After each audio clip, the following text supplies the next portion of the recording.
사사기 강의 12번째 시간입니다. 오늘 보실 말씀은 사사기 6장 1절부터 10절에 있는 말씀입니다. 죄에 대한 대응, 이런 제목으로 오늘 하나님의 말씀 함께 나누겠습니다. 제가 오늘 묵상책에서 읽은 글인데요. 어느 가정의 자녀들이 카스테라를 매우 좋아했답니다. 그래서 부모님들께서 종종 집에서 직접 카스테라를 만들어 주셨는데, 그 카스테라를 만들기 위해서는 이 계란의 흰자와 노른자를 구분해서 흰자를 가지고 거품을 내야 된답니다.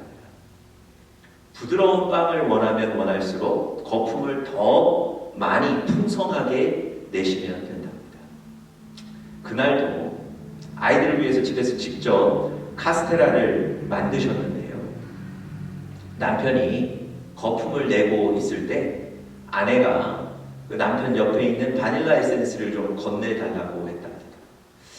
남편이 그것을 건네주다가 그 에센스 한 방울이 거품 속으로 떨어지고 말았습니다. 그런데 뭐 한 방울 좀 떨어질 수도 있는 거고, 대수롭지 않게 생각하고 계속해서 거품을 내는데 이상하게 거품이 잘 나질 않더랍니다. 그리고 있던 거품들도 사라지기 시작하더랍니다. 여러분, 다른 이유가 없습니다. 그냥 에센스 한 방울 떨어진 건데 그것 때문에 거품이 잘 나지도 않고 있던 거품도 사라지게 되었다는 거죠. 여러분, 이분이 이 일을 보면서 죄를 떠올리셨답니다.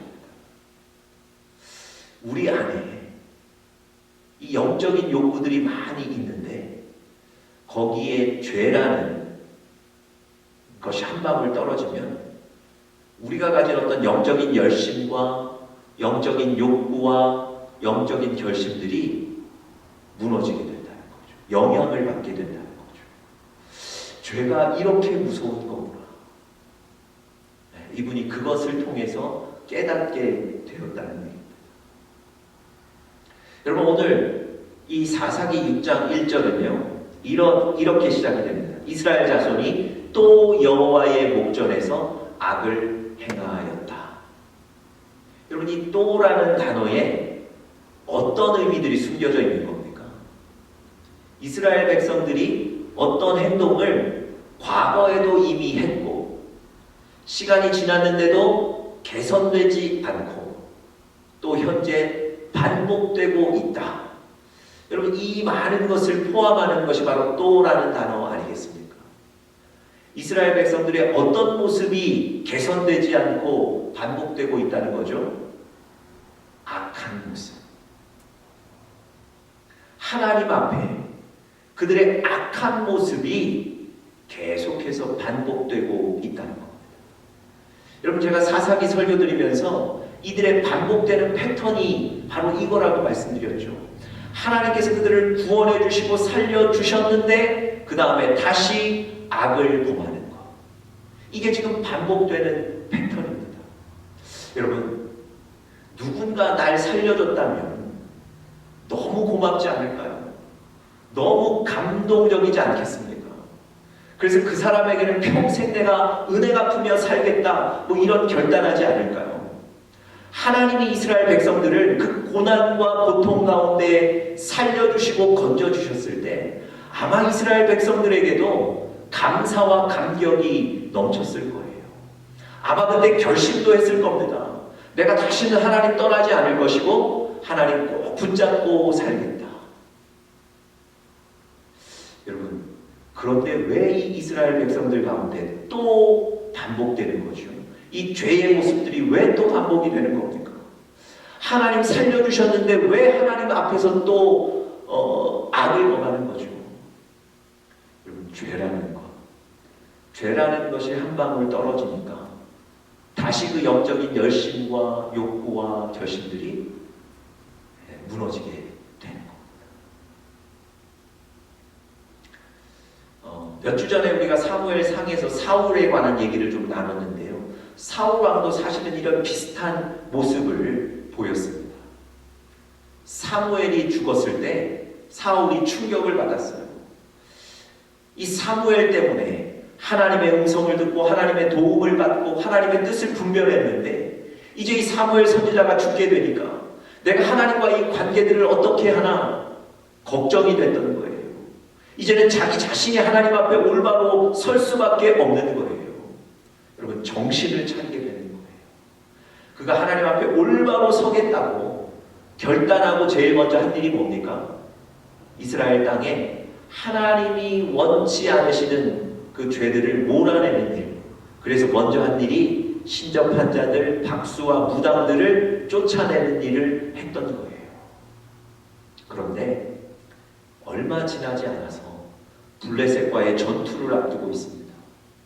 절대 열세, 불리한 전투, 도저히 이길 방법이 없는 전투, 두려움이 가득한 전투였어요. 여러분, 이렇게 위중한 상황을 맞게 되니까 다시 신접한 여인을 찾아가게 되는 겁니다. 여러분, 영적으로 내가 정신 차리고 잘해보겠다고 섰는데 죄 한 방울이 떨어지면 또다시 영향을 받게 되고 무너지게 되는 것이 그 사울의 모습이었습니다. 여러분, 사실은 이것이 이스라엘 백성들과 사울만의 모습이겠습니까? 우리에게도 이런 연약한 부분들이 있지 않겠습니까? 하나님은 오늘 이 이스라엘 백성들의 반복되는 죄를 보시고 그 죄에 대해서 어떻게 대응해야 될지를 말씀해 주고 계신데요. 오늘 우리 본문을 통해서 구체적으로 좀 세 가지를 살펴보면서 여러분들과 저에게도 도전이 될 수 있기를 간절히 바랍니다. 이 이스라엘 백성들이 미디안에게 고통을 받게 되자 평소에 하던 것처럼 또 하나님께 부르짖게 되고요. 하나님이 그들에게 한 선지자를 보내셔서 말씀해 주시는 거예요. 그 죄에 대해서 어떤 자세를 가져야 되는지를 그 선지자를 통해서 말씀해 주셨습니다. 과연 하나님 뭐라고 말씀하셨을까요? 첫 번째, 과거에 베풀어 주신 은혜를 통해서 하나님의 인도하심을 상기하라는 겁니다. 과거에 베풀어 주신 은혜들을 통해서 하나님의 인도하심을 상기하는 것. 이것이 바로 죄에 대한 대응입니다. 8절, 9절에 그 선지자를 통해서 첫 번째 하신 말씀이 기록되어 있는데요. 이 선지자를 통해서 첫 번째 하신 말씀이 다름 아니라 하나님께서 이 이스라엘 백성들을 과거에 어떻게 인도해 주셨는지를 보여주시는 거예요.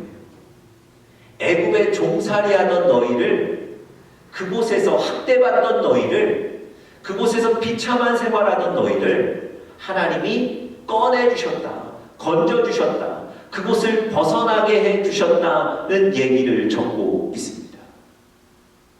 왜 이런 얘기를 하셨을까요? 하나님이 내가 과거에 이렇게 해줬으니까 너희들 감사해야 되지 않겠냐? 단순히 이런 뜻일까요? 여러분, 하나님은요, 이스라엘 백성들이 반복되는 죄에 계속 넘어지고 있는데 그 죄에 대응하기를 원하시는 거예요. 그 죄에 대응할 수 있는 방법이 뭐겠습니까?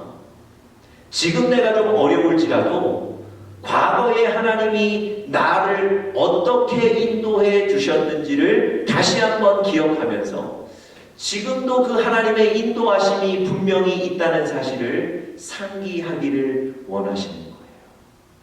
여러분, 하나님께서 400년간 종으로 살던 이스라엘 백성들을 애굽에서 건져주셨습니다.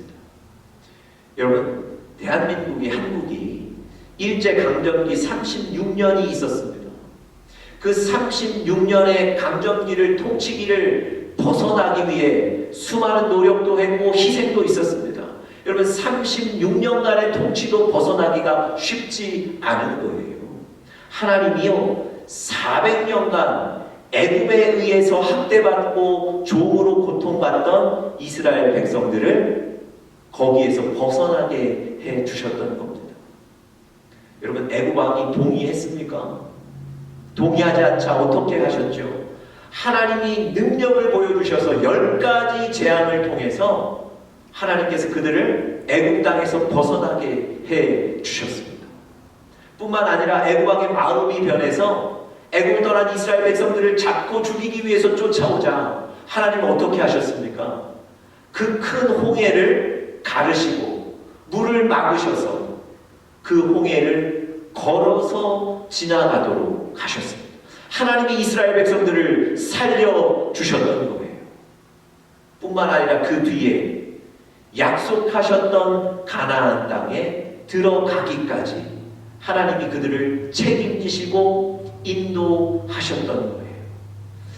여러분, 이 선지자 한 사람 보내놓고 그 선지자를 통해서 과거에 내가 너희를 이렇게 인도했다고 말씀하신 이유가 뭐겠습니까?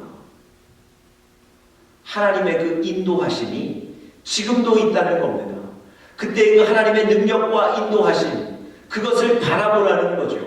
지금도 여전히 인도하고 계신 그 하나님을 의지하라고 얘기하는 겁니다. 죄의 유혹이 있죠.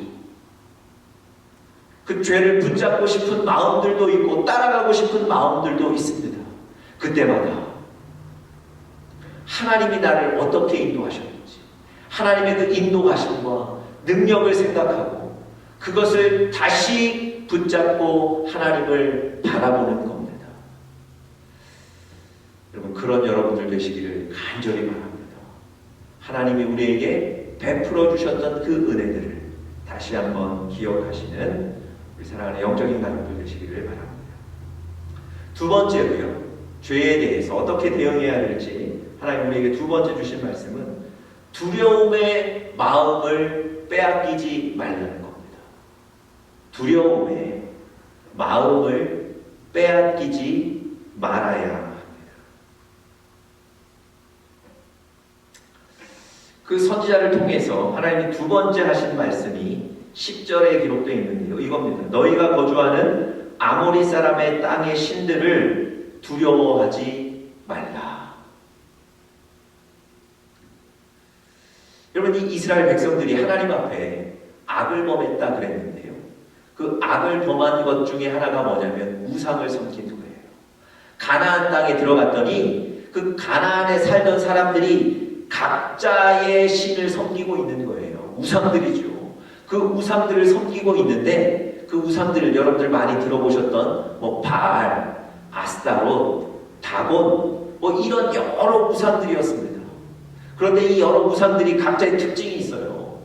어떤 우상은 자녀에게 복을 준다. 자녀의 복을 주는 우상이 있고요.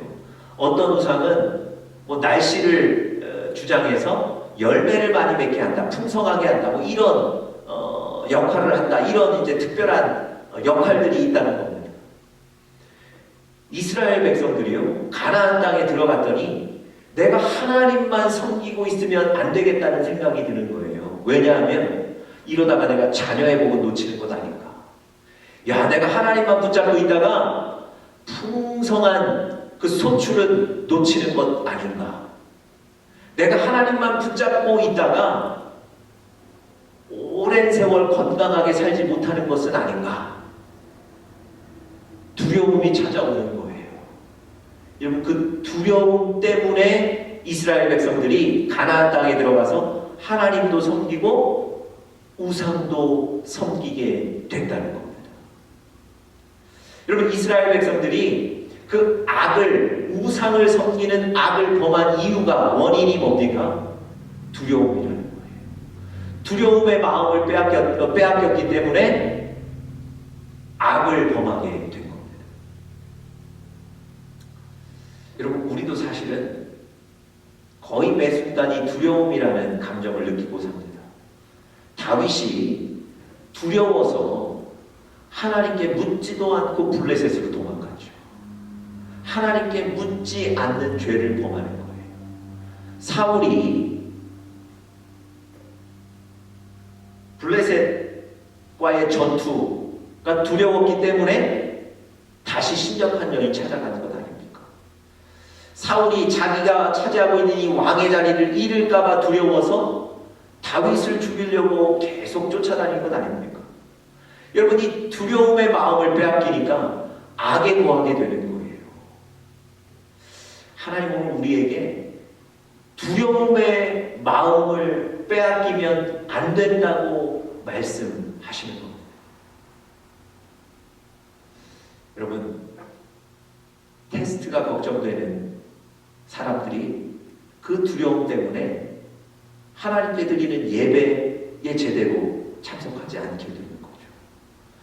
물질에 대한 두려움이 생기니까 전에는 기쁨으로 드렸는데 하나님 앞에 물질 드리는 것이 어렵게 되는 겁니다. 어떤 일의 결과를 두려워하니까 그 결과가 나오고 난 뒤에 그때서 이제 하나님께 나가겠습니다. 이렇게 얘기하는 거예요. 두려움이 우리를 하나님으로부터 자꾸 멀게 만든다니까요. 그러면 이 두려움에 대해서 어떻게 우리가 이길 수 있겠습니까? 하나님이 그 선지자를 통해서 10절에 이런 말씀을 주세요. 나는 너희의 하나님 여호와다. 나는 너희의 하나님 여호와니 너희가 두려워하지 말라 말씀하시는 거예요. 여러분, 나는 너희의 하나님이다. 이런 표현이 구약 성경에 몇 번 나옵니다. 언제 이런 표현을 쓰셨나요? 신명기에 보시면 광야 40년 동안 너희의 의복이나 신발이 헤어지지 않았다. 너희에게 계속해서 양식을 공급해 주어서 너희에게 먹을 것이 떨어지지 않았다. 이 말씀을 하실 때 나는 너희의 하나님이다. 이렇게 얘기하셨습니다. 무슨 얘기입니까? 하나님 늘 인도하신다는 거예요.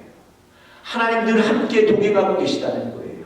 하나님이 부족한 것을 다 공급해 주신다는 거예요. 하나님이 살게 지켜주신다는 겁니다. 레위기에도 나는 너희 하나님이 되고 너희는 나의 백성이 된다. 이런 표현이 있는데요. 역시 하나님이 그 인생을 책임져 주신다는 그런 표현입니다.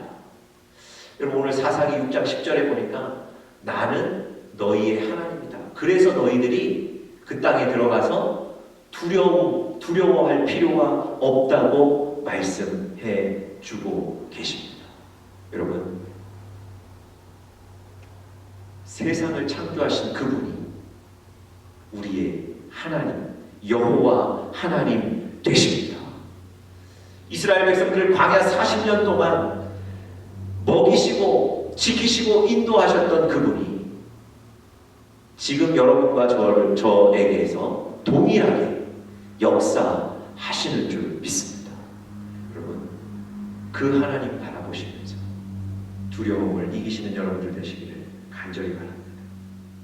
세 번째로요, 이 죄에 대해서 하나님 우리에게 말씀하신 것은 하나님의 말씀을 귀하게 받아야 한다는 것입니다. 하나님의 말씀을 귀하게 받아야 한다. 무겁게 두려움으로 받아야 한다. 이런 뜻이죠. 오늘 10절 제일 마지막에 보시면 그 보내신 선지자를 통해서 하신 세 번째 말씀이 나오는데요. 너희가 내 목소리를 듣지 아니하였다. 그렇게 되어 있습니다. 목소리를 듣지 아니하였다. 불순종했다. 이런 얘기이기도 한데요. 하나님이 주시는 그 말씀을 거부하는 거예요. 듣지 않은 겁니다. 여러분, 불순종 그러면 결과적으로 하나님의 뜻을 따르지 않았다. 이런 것에 우리가 초점을 맞추지만 그 이전에 생각해 볼 것이요. 하나님의 말씀을 거부하고 듣지 않는 것. 이것이 사실은 불순종의 근본적인 원인입니다. 이스라엘 백성들이 하나님이 계속해서 말씀하셨는데 하나님이 계속해서 위로하시고 격려하시고 하나님의 말씀을 선언하시고 선포하셨는데 그 말씀을 무겁게 받지를 않는 거예요. 가볍게 여기고 잊어버리는 거예요. 아니, 그 말씀 따라 살지 않아도 된다. 이쯤으로 여기는 거예요. 그렇게 되니까 또다시 죄하고 악한 행위로 갈 수밖에 없는 겁니다. 여러분, 요즘 잠원 비타민 지금 시작한 지 3일 됐는데요. 잘 진행하고 계시리라 믿습니다. 오늘 3장 읽으실 차례인데요. 오늘도 온 가족들이 잘 하실 수 있기를 바랍니다. 여러분, 잠언 우리가 지금 읽고 있는데요. 1장에 보시면 미련한 자들, 악한 자들의 특징에 대해서 말씀하세요. 뭐라고 말씀하시냐면 하나님이 주시는 지혜와 하나님이 주시는 말씀을 멸시한다는 겁니다. 하나님이 말씀하시는데 그 말씀을 듣지 않는 거예요. 무시하는 거예요. 그 말씀대로 살지 않아도 된다고 가볍게 여기고 가는 거예요. 하나님이 그러한 사람을 미련한 자라고 얘기하세요. 그 결과가 뭔지 아세요? 잠언 1장 16절에 보니까 그 발은 악을 향해 빠르게 달린다는 거예요. 여러분 보세요. 하나님의 말씀을 가볍게 여기고 듣지 않고 멸시하게 되니까 그의 발이 악을 향해 빠르게 달려가게 된다는 겁니다. 여러분 하나님의 말씀을 우리가 외면하고 하나님의 말씀을 귀하게 받지 않으면 악으로 달려갈 수밖에 없어요. 역으로 우리가 하나님의 말씀을 무겁게 받는 거예요. 귀하게 받는 겁니다. 그렇게 되면 그 말씀이 우리를 다스리고 지배해서 우리가 죄의 유혹 속에서도 또다시 설 수 있는 하나님이 주시는 힘이 생기게 되는 겁니다. 여러분 하나님이 여러 경로를 통해서 여러분과 저에게 계속해서 말씀하십니다. 여러분 귀를 기울이시고요. 그 말씀을 귀하게 두려운 마음으로 받으셔서 말씀의 능력으로 죄에 대응하시는 여러분들 되시기를 간절히 축복합니다.